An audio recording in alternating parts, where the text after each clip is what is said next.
गुलबर्गा शहर के सितनूर गांव में सरकारी स्कूल को स्टूडेंट्स और गांव वालों ने स्कूल को बंद कर प्रोटेस्ट किया। बताया कि उर्दू स्कूल और कन्नड़ा मीडियम स्कूल के टीचर्स की लापरवाही है और टीचर्स स्कूल टाइम पर नहीं आते हैं और पढ़ाने में लापरवाही करते हैं, जिसकी वजह से बच्चों का फ्यूचर खराब हो रहा है। गांव वालों ने अपना गुस्सा जाहिर करते हुए लेट आए टीचर्स को स्कूल के बाहर खड़ा कर स्कूल को बंद कर प्रोटेस्ट किया और साथ ही बताया कि कन्नड़ा मीडियम में 1 से 7वीं तक 146 स्टूडेंट्स हैं और उर्दू मीडियम में 1 से 5वीं तक सिर्फ 26 स्टूडेंट्स हैं और कन्नड़ा और उर्दू मीडियम स्कूल को 10 टीचर अपॉइंट किए गए हैं, पर सिर्फ 4 से 5 टीचर हैं जो वो भी टाइम पर नहीं आते हैं। स्कूल की यह हालत पिछले 4 साल से देखने में आ रही है और टीचर्स की लापरवाही से बच्चों का फ्यूचर खराब हो रहा है। ये शिकायत सौत एमएलए अल्लम प्रभु पाटिल को मेमोरेंडम के जरिए दी गई थी और सौत एमएलए अल्लम प्रभु पाटिल ने इस पूरे मामले को नजरअंदाज किया। गांव वालों ने एजुकेशन मिनिस्टर और एजुकेशन डिपार्टमेंट से डिमांड की है कि स्कूल में सुधार लाया जाए और स्टाफ को चेंज कर नया स्टाफ रखा जाए जो बच्चों को ठीक से पढ़ा सके।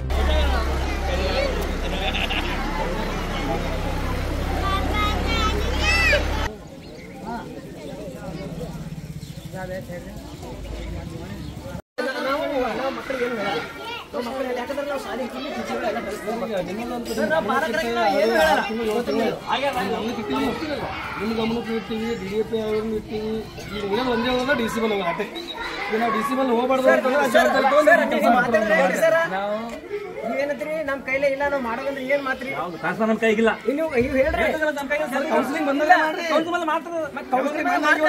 ಸರ್ ನೀವು 10 ವರ್ಷ ಆಯ್ತು ನಮ್ಮ ಮಕ್ಕಳಿಗೆ ಏನ್ ಮಾಡ್ತೀರ? ಕನ್ನಡ ಬರಲ್ಲ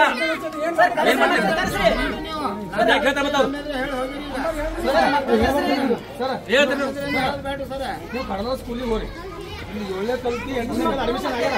ಅವ್ರಿಗೆ ಎಪ್ಪತ್ತು ಲೆಟರ್ ಬರಿ ಅಂತ ಒಬ್ಬರು ಬರೋದು ಅದು ಮಾಡೋಣ. ಈಗ ಬರ್ತಾರೆ, ಈಗ ಟ್ರಾನ್ಸ್ಫರ್ ಆಗಲ್ಲ, ಇನ್ನು 1 ತಿಂಗಳು ಬರ 15 ಬರ್ತಾರ. ಅಲ್ರಿ ಈಗ ನಾವು ನಿಮ್ ಗಮನ ತಂದು 1 ವರ್ಷ ಆಯ್ತು. ಅಂದಿಲ್ಲ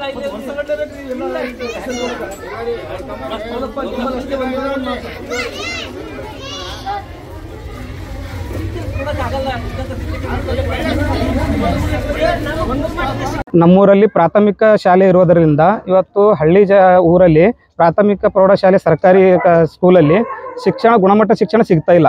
ಇವತ್ತು ನಮ್ಮದು ಎಲ್ಲ ಗ್ರಾಮಸ್ಥರು ಊರದು ಏನದಪ್ಪ ಅಂತಂದ್ರೆ ಮಕ್ಕಳಿಗೆ ಗುಣಮಟ್ಟ ಶಿಕ್ಷಣ ಕೊಡಬೇಕು. ಇಲ್ಲಿರ್ತಕ್ಕಂಥ ಶಿಕ್ಷಕರದ್ದು ಏನದಪ್ಪ ಅಂತಂದ್ರೆ ಸ್ಟಾಫ್ನು ಪೂರ ಬರ್ತಿಲ್ರಿ, ಸ್ಟಾಫ್ನು ಬರ್ತಿಲ್ಲ. ಒಂದು ಏನದಪ್ಪ ನಮ್ಮ ಉದ್ದೇಶ ನಮ್ಮ ಊರು ಗ್ರಾಮಸ್ಥರು ಎಲ್ಲರದು ಅಂತಂದ್ರೆ ಸರ್ಕಾರಿ ಶಾಲೆ ಇರುವ ಕಾರಣಕ್ಕಾಗಿ ಗುಣಮಟ್ಟ ಶಿಕ್ಷಣ ಕೊಟ್ಟರೆ ನಮ್ಗೆ ಅನುಕೂಲ ಆಗ್ತದೆ. ಅದ್ರ ಇಲ್ಲಿ ಏನದಪ್ಪ ಅಂತಂದ್ರೆ ನಮ್ಗೆ ಶಿಕ್ಷಕರು ಏನದ ಸರಿಯಾಗಿ ಗುಣಮಟ್ಟ ಶಿಕ್ಷಣ ಕೊಡ್ತಾ ಇಲ್ಲ. ಬೇರೆ ಕಡೆಗೆ ನಾವು ಅಡ್ಮಿಷನ್ ಮಾಡ್ಬೇಕಾದ್ರೆ ಹುಡುಗರಿಗೆ ಕನ್ನಡನೇ ಓದ್ಲಕ್ ಬರ್ತಾ ಇಲ್ರಿ. ಈಗ ಶಿಕ್ಷಕರು ಓದಿಸ್ತೀನಿ ಅಂತ ಹೇಳ್ತಾರ, ನಾವು ಓದಿಸ್ತೀವಿ ಅಂತಂದ್ರ ಆ ಮಕ್ಕಳಿಗೆ ಬೇರೆ ಕಡೆ ಓದಿಸ್ಲಿಕ್ಕೆ ಗೊತ್ತಾಗಬೇಕಲ್ರಿ ಅವ್ರಿಗೆ. ನಾವು ಅನೇಕ ಸಲ ಬಂದು ಇಲ್ಲಿ ಸಾಲಿದಾಗ ಏನದ ಇನ್ಕ್ವೈರಿ ಮಾಡಿದಾಗ ಗ್ರಾಮಸ್ಥರೆಲ್ಲರೂ ಸೇರಿ ಆ ಹುಡುಗರಿಗೆ ಓದ್ಲ ಬರಲ್ಲ ಅವ್ರ ಅಪ್ಪರು ಬರಲ್ರಿ, ಅವ್ರಿಗೆ ಸಾಲಿ ಕಲ್ಸಲ್ರಿ, ಇವೆಲ್ಲ ನೆಪ ಹೇಳ್ತಾರೆ. ಇವ್ ನೆಪ ಹೇಳ್ಬಾರ್ದು. ಸರ್ಕಾರಿ ಹುದ್ದೆ ಇದ್ದವರು ಅವ್ರಿಗೆ ಜವಾಬ್ದಾರಿ ಇರ್ತಾರೆ. ತಮ್ಮ ಮಕ್ಕಳಂತೆ ಸರ್ಕಾರಿ ಮಕ್ಕಳಿಗೂ ನೋಡ್ಕೋಬೇಕು, ಬಡ್ರ ಮಕ್ಕಳಿಗೂ. ಇವತ್ತು ಹಳ್ಳಿಯಲ್ಲಿ ಯಾಕೆ ಸರ್ಕಾರಿ ಸಾಲಿ ಕಳಿಸ್ತಾರಪ್ಪ ಅಂದ್ರೆ ಬಡವ್ರ ಎಲ್ಲರೂ ಗರೀಬರ ಬೇರೆ ಬೇರೆ ಶಾಲೆಗೆ ಹಾಕ್ಲಕ್ಕಾಗಲ್ಲ. ಅದಕ್ಕೆ ಸರ್ಕಾರಿ ಶಾಲೆ ಡೆವಲಪ್ಮೆಂಟ್ ಆಗಬೇಕು. ಶಿಕ್ಷಕರು ಏನದಪ್ಪ ನಮ್ಮ ಮಕ್ಕಳು ನಮ್ಮ ಶಾಲೆ ನಮ್ದು ಅಂತೇಳಿ ಅವ್ರನ್ನ ರೆಸ್ಪಾನ್ಸಿಬಿಲಿಟಿ ತಗೊಂಡಿಕ್ಕೆ ಏನದಪ್ಪ ಅಂತಂದ್ರೆ ಅವರು ಒಳ್ಳೆ ಶಿಕ್ಷಣ ಕೊಡ್ತಾ ಇಲ್ಲ. ಅದು ಕೊಡ್ಬೇಕಂತ ನಮ್ದೊಂದು ಇದ. ಅದಕ್ಕೆ ಏನದಪ್ಪ ಅಂದ್ರೆ ಗುಣಮಟ್ಟ ಶಿಕ್ಷಣ ಸಿಗ್ತಾ ಇಲ್ಲ, ವಂಚಿತ ಆಲತ್ತಾರಲ್ಲ. ಅದಕ್ಕೆ ಶಿಕ್ಷಕರಿಗೆ ಏನದ ವರ್ಗಾವಣೆ ಮಾಡ್ಬೇಕು. ಇಲ್ಲಿ ಇರ್ತಕ್ಕಂಥ ಟೋಟಲ್ ಶಿಕ್ಷಕರಿಗೆ ಏನದ ಬೇರೆ ಕಡೆ ವರ್ಗಾವಣೆ ಮಾಡಬೇಕು. ಒಳ್ಳೆ ಶಿಕ್ಷಕರು ಬಂದು ಅವ್ರಿಗೆ ಬೋಧನೆ ಮಾಡಿ ಶಿಕ್ಷಣ ಸಿಕ್ತಂದ್ರೆ ಮಕ್ಕಳಿಗೆ ಮುಂದೆ ಮಕ್ಕಳು ಏನದಪ್ಪ ಅಂತಂದ್ರೆ ಒಳ್ಳೆ ರೀತಿಯಿಂದ ಬೆಳವಣಿಗೆ ಆಗತ್ತದ, ಅವ್ರಿಗೆ ಒಳ್ಳೆ ಶಿಕ್ಷಣ ಸಿಗ್ತ ಅಂತಕ್ಕಂಥ ನಮ್ಮ ಊರಿನ ಗ್ರಾಮಸ್ಥರು ಎಲ್ಲದು ಏನದಪ್ಪ ಬೇಡಿಕೆ ಅದ ರೀ. ಒಂದು ಬೇಡಿಕೆ ಇಲ್ಲಿ ಟೋಟಲ್ ಒಂದು 4-5 ಕೋಣೆ ಅವರಿ. ವಿಷಯವಾರ ಶಿಕ್ಷಕರು ಇಲ್ರಿ, ಇಲ್ಲಿ ಸಬ್ಜೆಕ್ಟ್ ವೈಸ್ ಶಿಕ್ಷಕರು ಇಲ್ಲ. 9 ಜನ ಶಿಕ್ಷಕರು ಇರಬೇಕು, 7 ಜನ ಶಿಕ್ಷಕರು ಅಂತಾರೆ, ಇನ್ನ 2 ಜನ ಬಂದಿಲ್ಲ. ಆಮೇಲೆ HM ಅವರು ಇನ್ಚಾರ್ಜ್ ತಗೊಂಡ್ರಿ, ಆಲ್ರೆಡಿ ಪೋಸ್ಟಿಂಗ್ನು ಆಗ್ಯದ. ಅವ್ರು ಬಂದು ಜಾಯ್ನಿಂಗ್ ಆಗಲ್ಲಂತ, ಅವ್ರದ್ದೇನೋ ಬೇರೆ ಸಮಸ್ಯೆ ಅದ ಅಂತ ಹೇಳ್ತಾರಂತ್ರಿ. ಅವ್ರ ಹೆಸರು ಏನದಂತ ಸರ್ ನನಗೂ ಅಷ್ಟು ಗೊತ್ತಿಲ್ಲ. ಮುಖ್ಯೋಪಾಧ್ಯಾಯರು ಅಂತೇಳಿ ಅವ್ರಿಗೆ 1 ತಿಂಗಳು ಮೊದಲೇನೆ ಆರ್ಡರ್ ಆಗ್ಯದಂತ ಸರ್. ಅವ್ರಿಗೆ ಕಲ್ಯಾಣರಾವ್ ಆಳಂದ್ ಅಂತ ಹೇಳ್ರಿ, ಅವ್ರು ಮುಖ್ಯೋಪಾಧ್ಯಾಯರು ಇನ್ಚಾರ್ಜ್ ತಗೊಂಡ್ರಿ, ಪೋಸ್ಟಿಂಗ್ನು ಆಗ್ಯದತ್ತ ಅವ್ರಿಗೆ. ಅವ್ರು ಬಂದು ಜಾಯ್ನ್ ಆಗಲ್ಲಾಗ್ಯಾರಂತ್ರಿ. ಏನೋ ಅವ್ರದ್ದು ಹೆಲ್ತ್ ಇದು ಅದ ಅಂತೇಳಿ ನೆಪ ಹೇಳಿ ಇಲ್ಲೇನದ ಸಾಲಿ ಹಾಳು ಮಾಡ್ತಾ ಇದ್ದಾರ, ಬಡ್ರ ಮಕ್ಕಳಿಗೆ ಹಾಳು ಮಾಡ್ತಾ ಇದ್ದಾರೆ ಅವರು. ಇಲ್ಲಿ ಶಿಕ್ಷಕರು ಕೂಡ ಏನದಪ್ಪ ಅಂತಂದ್ರೆ ಗ್ರಾಮಸ್ಥರಿಗೆ SDM ಕರೆದಿ ಅವ್ರನ್ನು ಕೂಡ ಇಲ್ಲಿ ಏನು ಸಮಸ್ಯೆ ಇದೆ ಅವರು ಕೂಡ ಇವ್ರು ಇಲ್ರಿ, ವಿಷಯವಾರ ಶಿಕ್ಷಕರಿಲ್ಲ ಮತ್ತು HM ಇಲ್ಲ ಅಂತ ಅವರು ಕೂಡ ಏನದಪ್ಪ ಅಂತಂದ್ರೆ ಮೈ ಮೇಲೆ ತಗೊಂಡು ಸರಿಯಾಗಿ ಇದು ಮಾಡ್ತಿಲ್ಲ. ಅದಕ್ಕೆ ನಮ್ಮ ಗ್ರಾಮಸ್ಥರದ್ದು ಏನದಪ್ಪ ರೀ, DDFI ಅವರು ಈ ಶಿಕ್ಷಕರ ಮೇಲೆ ಕ್ರಮ ತಗೊಳ್ಬೇಕು. ಇವತ್ತು ಇಲ್ಲಿಕಂತಂದ್ರೆ DDFI ಅವ್ರಿಗೆ ಏನದಪ್ಪ ಅಂದ್ರೆ ನಾವು ಅವ್ರ ಮೇಲೆ ಮುಂದೆ ಇದು ಇಲ್ಲಿಗೆ ಇದು ಸಾಲಿಕಂದ್ರ ನಾವು DC ತನೂ ಹೋಗಿ ಮುಂದಿನ ಹೋರಾಟ ನಾವು ರೂಪಿಸ್ತೀವಿ ರೀ. DDP ಮೇಲೂ ನಾವು ಕಂಪ್ಲೇಂಟ್ ಮಾಡಕ್ ರೆಡಿ ಇದ್ದೀವಿ. ಈಗೇನದ ಇಲ್ಲಿ ಶಿಕ್ಷಕರ ಮೇಲೆ DDP ಅವ್ರು ಇಮಿಡಿಯೇಟ್ ಆಗಿ ಕ್ರಮ ತಗೊಳ್ಳೇಬೇಕು. ಇವತ್ತದು ನಮ್ದು ಉದ್ದೇಶ ಒಂದೇ ರೀ, ಗುಣಮಟ್ಟದ ಶಿಕ್ಷಣ ಸಿಗಬೇಕು. ಯಾಕಂದ್ರೆ ಗರೀಬರ ಇಲ್ಲಿ ಸರ್ಕಾರಿ ಶಾಲೆಗೆ ಏನದ ಒಳ್ಳೆ ಶಿಕ್ಷಣ ಸಿಗಬೇಕು, ವಂಚಿತರಾಗಬಾರ್ದು ಅನ್ನೋ ಕಾರಣಕ್ಕಾಗಿ ನಾವು ಇದು ಮಾಡಿದೇವ್ರಿ. ಆಮೇಲೆ ಇಲ್ಲಿ ಇರ್ತಕ್ಕಂಥ ಟೋಟಲಿ ಶಿಕ್ಷಕರನ್ನ ವರ್ಗಾವಣೆ ಆಗ್ಬೇಕ್ರಿ, ಬೇರೆ ಶಿಕ್ಷಕರು ಇಲ್ಲಿ ತರಬೇಕು. ಅಂದಾಗ ಇಲ್ಲಿ ಏನದ ಸಾಲಿ ಸುಧಾರಣೆ ಆತಂತ ನಮ್ಮ ಅನಿಸಿಕೆ ಇದೆ. ನನ್ನ ಹೆಸರು ಉಮೇಶ್ ಶೃಂಗೇರಿ ಅಂತ ಹೇಳಿ.